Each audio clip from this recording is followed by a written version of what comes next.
Yo antes era una persona un poco tímido, no era muy capaz de hablar con la gente.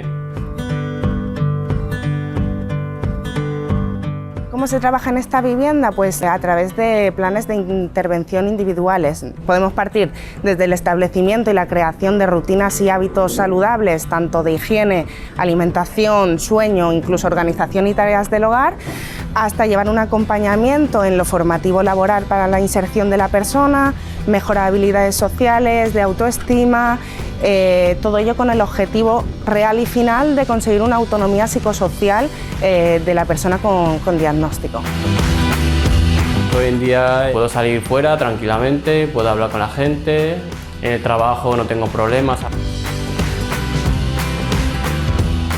¿Cómo reconozco el problema? ¿Qué cosas puedo hacer ante el problema? ¿Cómo acepto esta situación que a nivel familiar está afectando? Lo que se trabaja fundamentalmente es eso, que la persona cuenta con las herramientas para poder afrontar problemas en la familia.